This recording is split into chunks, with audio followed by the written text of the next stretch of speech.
এই সূরাটি পবিত্র কোরআনুল কারিমে নাজিল হওয়ার দিক দিয়ে এই সূরাটি হলো ৬৩তম সূরা, অর্থাৎ এই সূরাটির আগে ৬২টি সূরা আল্লাহ নাজিল করেছেন। আর তারতিবুল মাসহাব বর্তমান কোরআন মাজিদের বিন্যাস অনুযায়ী এই সূরাটি ৪৩ নম্বর সূরা। এই সূরাটির আগে আছে সূরা শুরা এবং পরে আছে সূরা দুখান। এই সূরাটি মাক্কি যুগের মাঝামাঝিতে নাজিল হয়, এই জন্য সূরাটিকে আমরা মাক্কি বলি এবং এই সূরাতে আয়াত আছে ৮৯টি।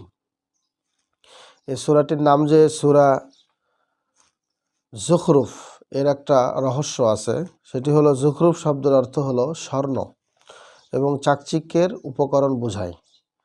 তো আল্লাহ তাআলা এই সূরার ৩৩ থেকে ৩৫ নম্বর আয়াতে আমাদেরকে জানিয়ে দিয়েছেন যে সব মানুষ লোভে পড়ে, আল্লাহর অবাধ্যতায় জড়াবে, এমন আশঙ্কা না থাকলে তিনি কাফিরদেরকে অঢেল চাকচিক্যের উপকরণ দিতেন। তাদের ঘরদর অর্থাৎ তাদের ঘরদর রূপা দিয়ে ভরিয়ে দিতেন। ঘরদর যা আছে সব রূপা স্বর্ণ দিয়ে আল্লাহ ভরিয়ে দিতেন।